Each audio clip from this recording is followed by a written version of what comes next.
Break ನಂತರ ಮತ್ತೆ ಸ್ವಾಗತ. ರಿಕ್ಕಿ ರೈಗೆ ಕರೆ ಮಾಡಿ ಆರೋಗ್ಯವನ್ನ ವಿಚಾರಿಸಿದ್ದಾರೆ ರಾಜ್ಯದ ಉಪಮುಖ್ಯಮಂತ್ರಿ DK Shivakumar. DCM DK Shivakumar ಕರೆ ಮಾಡಿ ನಿನ್ನ ಆರೋಗ್ಯ ಹೇಗಿದೆ ಅಂತ ರಿಕ್ಕಿ ರೈನ ವಿಚಾರಿಸಿದ್ದಾರೆ. ನೀನು ನಿನ್ನ ಆರೋಗ್ಯದ ಕಡೆ ಮಾತ್ರ ಗಮನ ಹರಿಸು. ನಮ್ಮ ಪೊಲೀಸರು ಆರೋಪಿಗಳನ್ನ ಪತ್ತೆ ಮಾಡ್ತಾರೆ. ಆರೋಪಿಗಳು ಯಾರೇ ಆದರೂ ಪೊಲೀಸರು ಸುಮ್ಮನೆ ಬಿಡೋಲ್ಲ. ಗೃಹ ಇಲಾಖೆ ಜೊತೆಗೆ ಪ್ರಕರಣದ ಬಗ್ಗೆ ನಾನು ಮಾತನಾಡ್ತೀನಿ.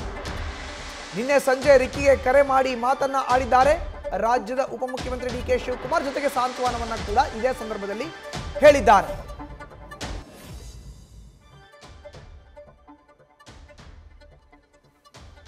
ಇನ್ನು ರಿಕ್ಕಿ ರೈ ಏನು ಗುಂಡಿನ ದಾಳಿಗೆ ಒಳಗಾಗಿದ್ದಾರೆ, ಅವ್ರಿಗೆ ಬೆಂಗಳೂರಿನ ಖಾಸಗಿ ಆಸ್ಪತ್ರೆಯಲ್ಲಿ ಚಿಕಿತ್ಸೆಯನ್ನು ನೀಡಲಾಗ್ತಾ ಇದೆ, ಐಸಿಯುನಲ್ಲಿ.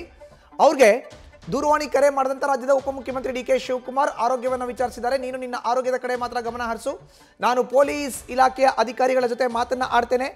ಅವ್ರ ಜೊತೆ ಮಾತನ್ನ ಆಡಿ ಆರೋಪಿಗಳು ಯಾರಿದ್ದಾರೆ, ತಪ್ಪಿತಸ್ಥರು ಯಾರಿದ್ದಾರೆ, ಅದನ್ನ ಕಂಡುಹಿಡಿಯುವಂಥ ಕೆಲಸವನ್ನ ನಮ್ಮ ಇಲಾಖೆ ಮಾಡುತ್ತೆ ಅನ್ನೋ ಭರವಸೆಯನ್ನ ಖುದ್ದು ರಾಜ್ಯದ ಉಪಮುಖ್ಯಮಂತ್ರಿ ಡಿಕೆ ಶಿವಕುಮಾರ್ ನೀಡಿದ್ದಾರೆ.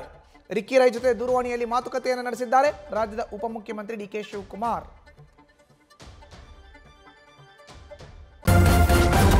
ನ್ಯೂಸ್ ಫಸ್ಟ್ ನಿರ್ಭೀತಿಯಿಂದ ನಿಮ್ಮ ಪರವಾಗಿ.